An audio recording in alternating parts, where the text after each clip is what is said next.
In 1964, London was the center of the world. It was a city of music, fashion, and newfound freedom. It was the birth of teenagers, the dawn of pop revolution. The air itself seemed to crackle with energy and change. But down by the dark, cold waters of the River Thames, a secret was floating to the surface. A secret that would prove not everyone was free, and some people were paying for the city's new permissive attitude with their lives. This is the story of a shadow that fell over the swinging 60s. It's a story of a predator who haunted the city's margins, and the biggest manhunt in Scotland Yard's history. This is the story of a man they called Jack the Stripper. The official timeline of the killer known as Jack the Stripper begins in 1964, but many investigators believe the terror started much earlier, with two women whose deaths were, for a time, treated as isolated tragedies. The first of these potential victims was a 21-year-old woman named Elizabeth Figg.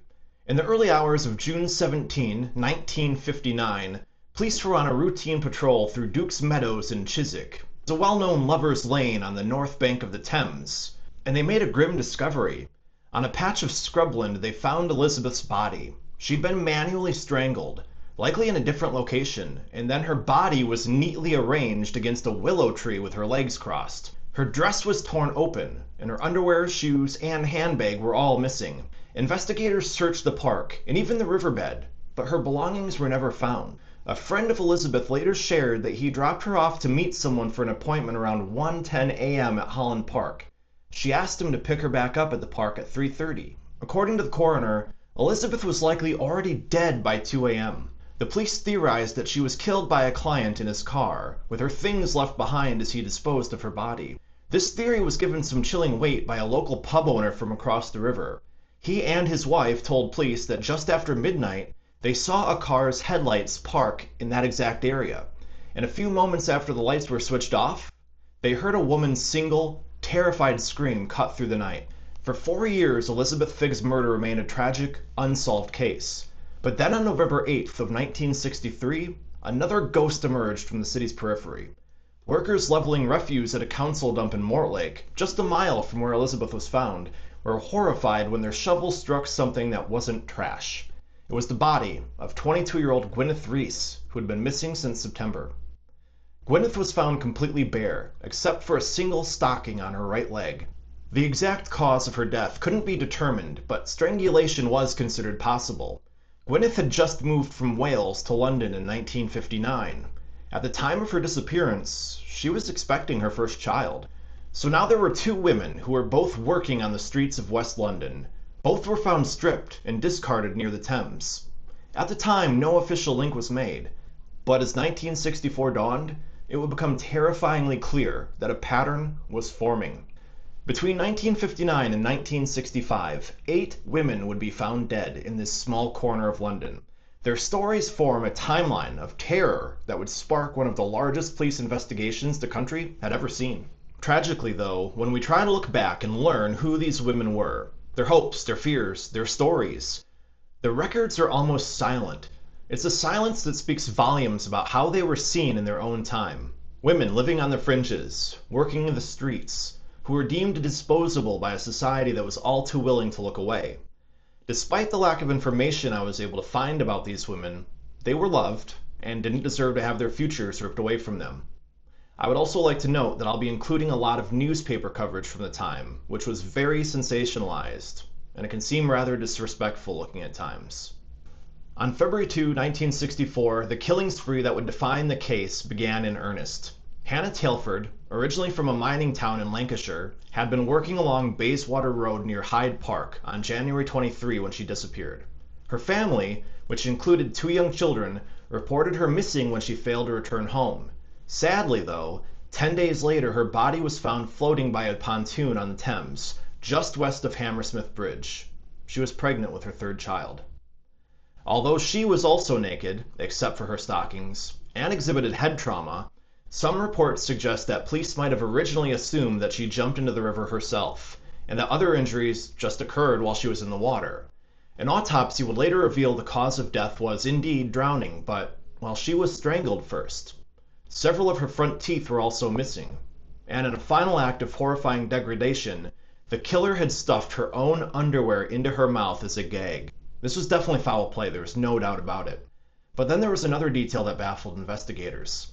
Hannah had been reported missing 10 days earlier. However, the coroner determined her body was only in the water for about 2 days, likely dumped in the river in Duke's Meadow, Chiswick. This raised a deeply unsettling question. Where was she for the other 8 days? Who was keeping her? And where? Hannah's death also highlighted the increasing danger faced by women in her profession. Just a few years earlier, the Street Offences Act of 1959 was passed.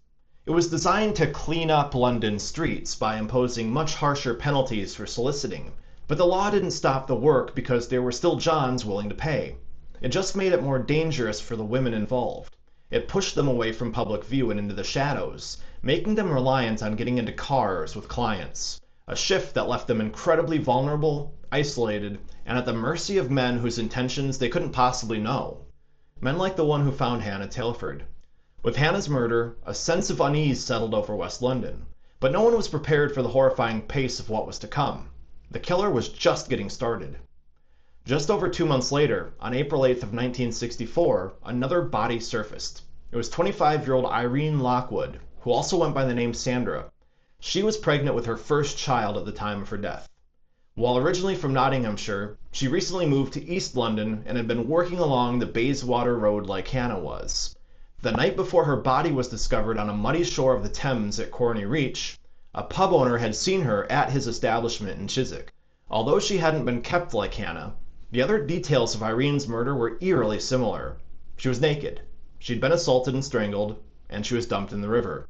Her body was found downriver from Duke's Meadow. Another similarity was they were both petite women. Hannah was 5'2" and Irene was just barely 5 foot tall. With the discovery of a second victim in the same area, with a similar MO, Scotland Yard could no longer ignore the truth. They had a repeat killer on their hands. It was at this point, according to some sources, that they began digging through the records for similar cases and made the possible connection with Elizabeth Figg's murder.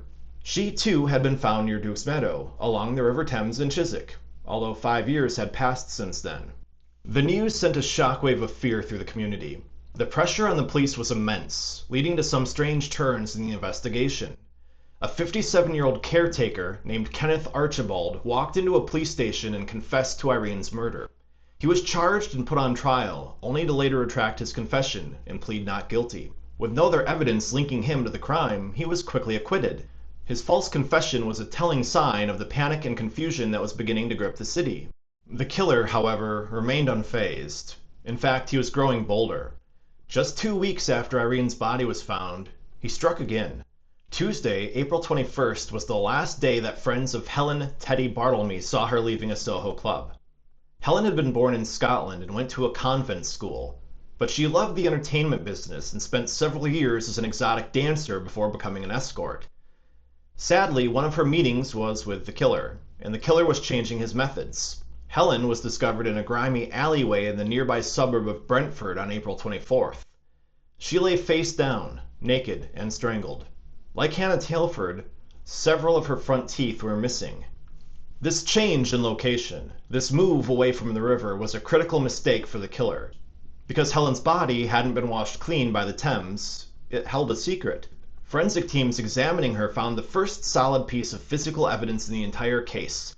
Microscopic flecks of industrial paint, the kind used in car manufacturing from a spray gun. It was a tiny clue, but for the detectives at Scotland Yard, it was a beacon of hope. The killer, they now believed, worked with cars. He likely had access to a workshop or a garage, a place where he could not only kill his victims, but perhaps also store their bodies. The focus of the investigation immediately shifted from the riverbanks to the trading estates and industrial parks of West London. As the body count rose and public fear mounted, Scotland Yard knew they needed to bring in their best. The case was handed to Detective Chief Superintendent John Durose, a seasoned and respected officer who was tasked with leading what would become, at the time, the biggest manhunt in Scotland Yard's history. The sheer scale of the operation was staggering. Durose drafted in every available detective, cadet, and female police officer that he could find. They embarked on a Herculean effort to canvass West London, knocking on every door and taking an estimated 120,000 statements. In a risky move for the era, policewomen were sent undercover, posing as sex workers in the hope of acting as decoys to lure the killer into the open. It was a massive, exhaustive, boots-on-the-ground investigation, a stark reminder of policing in an age before DNA, before computers, when the only way to find a needle in a haystack was to pick through every single straw. It was during this intense period that the press gave the killer a name, and it wasn't just any name. It was a deliberate, chilling echo of the past. They called him Jack the Stripper. Instantly, this moniker connected the fear of the 1960s with the Victorian terror of Jack the Ripper, who had preyed on the same demographic of vulnerable women in London's East End some 75 years earlier. This wasn't just a catchy headline, it was cultural framing. It cast the killer as a modern-day boogeyman, a shadowy predator stalking the city's underbelly, and it served as an implicit challenge to Scotland Yard. By invoking the Ripper, the most famous unsolved case in their history, the press was asking authorities a terrifying question. Will you fail us again? But the killer was a ghost. Despite the unprecedented police presence on the streets, he continued his reign of terror, undeterred, seemingly untouchable. On July 14, 1964, the body of 30-year-old Mary Fleming was discovered. Mary, a mother of two, had been born in Scotland, just like Helen, and she was last seen on the previous Saturday night walking in Bayswater along Queensway. Mary's body was found in a residential street, Berrymead Road in Chiswick. It was left in the entryway of a garage. Like Helen Bartlemy, her body yielded those crucial flakes of industrial paint, and this time there were witnesses. Two men who had been working late nearby painting a restaurant told police that they saw a suspicious figure with a gray van in the early hours of the morning, and when they called out to him, he seemed startled and quickly drove off. And then just a few hours later, Mary's body was found just a short drive away. Now police had a vehicle to look for. 4 months later, on November 25th, the killer struck again. The body of 21-year-old Margaret McGowan, also sometimes called Frances Brown, was found in a car park in the affluent neighborhood of Kensington. Margaret had been last seen alive by a friend on October 23rd, getting into a client's car. The two women had just left the pub and met up with two men, each left with one of them. The plan was to meet up about an hour later at a jazz club in Ledbury. Margaret never showed up. Her friend was able to provide police with a vital clue, a description of the man Margaret left with, which was used to create an identikit picture that was circulated to the press. Police even advertised for the second man in the Sunday People paper, suggesting that since he had an alibi, he could secretly come forward and give them the details of the man who left with Margaret. I couldn't find any details suggesting that this ploy worked, however. But the pieces were starting to come together. A man who worked with cars, who drove a gray van, and whose face was now theoretically known to the police. But the investigation was about to be complicated by a strange and tantalizing whisper, a rumor that connected these brutal street-level crimes to a national scandal that had recently shaken the British establishment to its core.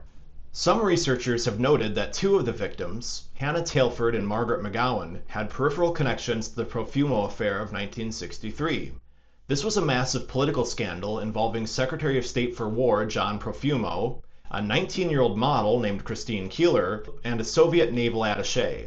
It was a toxic mix of sex secrets and Cold War espionage that captivated and horrified the nation. The women were known to move in the world of underground parties and even appeared in adult films. This connection, however tenuous, opened up a world of speculation. Was the killer someone from this shadowy high society scene? Was he silencing women who might have known too much? One author even went so far as to suggest that the underwear stuffed in Hannah Tailford's mouth wasn't just a random act of violence, but a symbolic message from powerful people. A warning to be silent. While there's never been any concrete evidence to support these theories, they added a layer of political intrigue and paranoia to the case, suggesting that the truth might be far more complex and conspiratorial than anyone imagined. As 1964 came to a close, a nervous quiet fell over West London. For months there were no new victims. The public and the police began to hope, cautiously, that the killer's reign of terror was over. But they were wrong.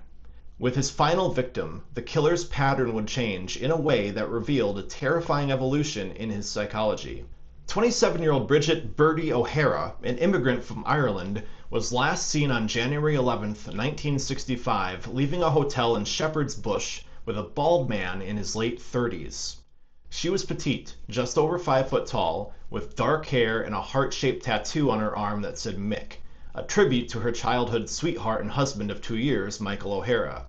When Bertie failed to meet up with her friend Jean later that day, Jean contacted Michael, who alerted the authorities. Sadly, Bertie's body wouldn't be discovered for over a month. On February 16th, a man named Leonard Beauchamp was walking near a storage shed behind the Heron Trading Estate, an industrial park in Acton, when he found her. The fact that Bridget had been missing for 5 weeks was a significant shift in the killer's behavior. With the exception of Hannah, many other victims had been disposed of relatively quickly. This long delay suggested a chilling new confidence. He wasn't just killing and dumping anymore. He was keeping them. For criminal profilers, this is a classic sign of escalation. It points to a sadistic predator who is no longer satisfied with just the act of murder alone. He now derives pleasure from possessing and having total control, even after death. The man Duroz was hunting was becoming even more depraved with every life he took. But in his growing arrogance, the killer had finally made a fatal error. The location where he left Bridget O'Hara's body would provide Scotland Yard with a strong clue. Like the victims before her, Bridget's body was covered in those same microscopic flecks of industrial paint. But this time, the police didn't have to search all across West London. They were already at the source. The Heron Trading Estate was a sprawling complex of warehouses and workshops. Detectives began a painstaking inch-by-inch search of the entire area. And then they found it. Tucked away at the rear of one of the buildings was a concealed electrical transformer. When forensic officers took a paint sample from beneath it, they knew they had him. The sample was a perfect match for the paint found on Bridget O'Hara, Mary Fleming, and Helen Bartlemy. This one tiny spot connected multiple victims to a single and specific location. The transformer also solved the mystery of where Bridget's body was stored. It was warm, which explained her state of decomposition and confirmed that she was kept in a heated environment. This was it. This was the killer's lair. The police were certain he either worked on the estate or had unrestricted access to this hidden spot. After months of dead ends and false leads, Detective Chief Superintendent Duroz was confident he had his man cornered.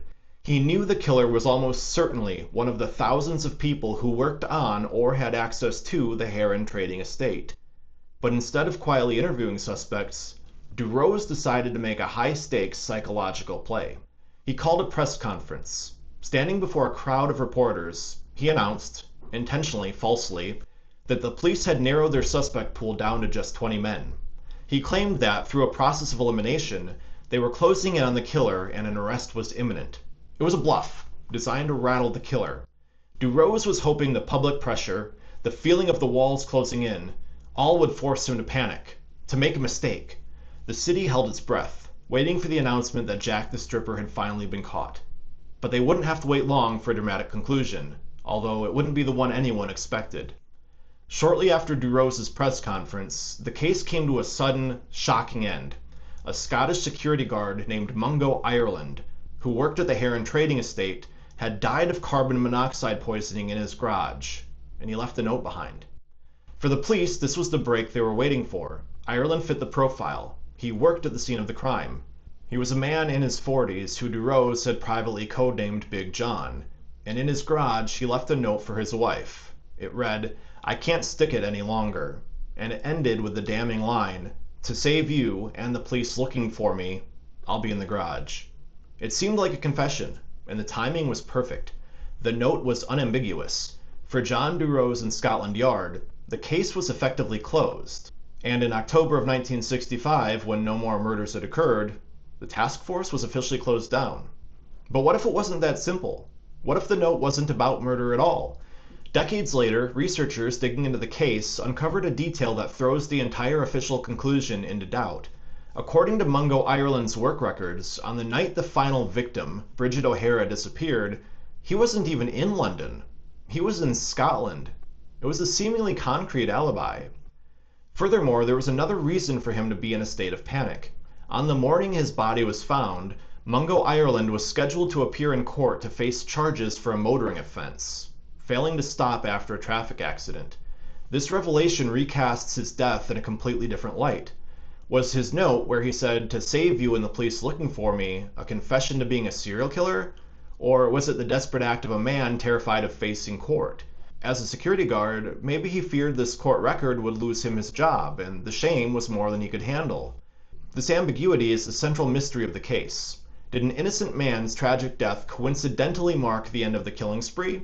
Or was the alibi somehow flawed, and did Scotland Yard get their man after all? Even a cold case review by Scotland Yard between 2006 and 2007 concluded that despite the alibi, the circumstantial evidence against Mungo Ireland remained very strong, and he was still considered the most likely person responsible. But with the official solution shrouded in doubt, public imagination began to fill the void with other, more sensational theories. There were front-page stories of people seeking missing young women thought to be new victims, and then shortly thereafter, reports that the lost girl had been found safe. A story in the September 18th issue of the Daily Mirror suggested that the killer had found a new dumping ground in Kent, where a nude body of a strangled woman had been found. An arrest in that murder was made just 2 days earlier, however, proving that it wasn't connected. But none of the theories were more shocking than one pointing the finger at a national hero. Freddie Mills was a British icon. A former light heavyweight boxing champion of the world, he was a beloved celebrity in post-war Britain, a TV presenter, actor, nightclub owner. But according to one persistent theory, he had a dark secret. He was Jack the Stripper. The evidence is almost entirely circumstantial. The main point is the murder stopped after Mills himself was found dead in his car in July 1965 from a gunshot wound that the police believe he inflicted himself. From there, the theories spiral into a full-blown conspiracy. One author, Michael Litchfield, claims that Mills confessed to being the killer to Detective Duroz, who was a fellow Freemason. And according to this story, Duroz gave Mills time to sort out his affairs before he would be arrested, and Mills chose his own way out. Another version of the story claims that Mills was actually murdered by the notorious London gangsters, the Kray twins. The motive, though, varies. Maybe the Krays killed him because they discovered he was the stripper, or perhaps it was over a dispute that involved his Soho nightclub. It's a story that has everything: celebrity, murder, and the glamour of the criminal underworld, but it does seem highly far-fetched to me. Police investigators, including the detective who brought down the Krays, later re-examined the case and found absolutely no evidence to link Freddie Mills to the crimes. He was never an official suspect, but the rumor persists. A fascinating and lurid piece of London folklore that's become inextricably linked to the case. In recent years, however, a third suspect has emerged, one that many modern investigators believe is the most plausible, and by far the most chilling candidate for Jack the Stripper. A known murderer named Harold Jones. In 1921, in the small Welsh mining town of Abertillery, 15-year-old Harold Jones was arrested for the murders of 2 young girls. He'd been acquitted of the first murder only to kill again weeks later. Because of his age, though, he was spared the death penalty. He was sentenced to prison, and after serving just 20 years, he was quietly released back in society in 1941, against the protests of prison psychologists. There was no parole for him, so he wasn't being monitored and had no forced psychological treatment, so a convicted double murderer was just allowed to vanish. Conflicting records suggest that he either joined the military at this point and served in North Africa until the end of World War II, or he just disappeared into society after his release. Eventually, we know that he moved to London, living incognito under the alias Harry Stevens. He married and had at least one daughter, apparently living a very normal life under his new identity. However, the addresses where he lived between the 1940s and his death in 1971 read like a map of the murder locations: Fulham, Putney, and Hammersmith. The connection is more than just geographical. Modern criminologists, using a technique called geographic profiling, have analyzed the body dump sites and identified 2 hotspots, small areas where the killer was most likely to have lived or worked, and Harold Jones' London addresses fall squarely within those zones. The psychological profile also fits. The man who committed the Hammersmith murders was a sadistic, organized predator who took pleasure in cruelty. The prison medical officer who examined Harold Jones as a teenager wrote a report suggesting that for Jones, acts of extreme violence and killing provided him with intense gratification. The theory suggests a terrifying possibility. that a monster created in the 1920s and unleashed in the 1940s simply just waited for his moment and then began to kill again. After the discovery of Bridget O'Hara's body in February of 1965, the murders stopped, just as abruptly as they'd begun. The shadow that had haunted West London for years simply just vanished. Why? Well, if the killer was Mungo Ireland, his death provides a neat and tidy answer. If it was Freddie Mills, his death a few months later also fits the timeline. But if it was Harold Jones, the mystery deepens. Jones didn't die until 1971 of bone cancer in Hammersmith. If he was the killer, it means for 6 years, he lived quietly in the very heart of the area he terrorized, and for some reason just stopped killing. Did he fear he was close to being caught? Did his violent urges simply fade with age or illness? Or maybe he traveled and there are other murders that were never connected to the rest. Or was the killer someone else, a name we've never even heard? These are questions that, even 60 years later, we still can't conclusively answer. To this day, the case of Jack the Stripper remains officially unsolved. I was hopeful when I first started reading about this case that it could still be solved, like many of the other cases we've covered. Unfortunately, according to authorities, the crucial forensic evidence, including those tiny paint flecks that we said were once the investigation's best hope, well, they're now believed to have been lost or destroyed. Many of the official police files on the case remain sealed, locked away in archives, and closed to the public until at least the 2060s, fueling decades of speculation and ensuring the mystery will endure. The name Jack the Stripper has become part of true crime lore, a story of a faceless phantom from the swinging 60s. But it's vital to remember that behind the sensational moniker, behind the suspects and the theories and the enduring mystery, there were 8 real women. 8 lives, full of their own complexities and struggles, that were stolen in the most brutal way imaginable. They were Elizabeth Figg, Gwyneth Rees, Hannah Tilford, Irene Lockwood, Helen Bartlemy, Mary Fleming, Frances Brown, and Bridget O'Hara. They were daughters, in some cases mothers. As we close the episode, let's leave our focus on them and hope that as a society, we've finally learned that no one is disposable. If you believe we've earned it, please consider liking, subscribing, and sharing this content with your friends. As a small channel, viewers like you truly make a massive difference. Thank you. I'll see you in the next video.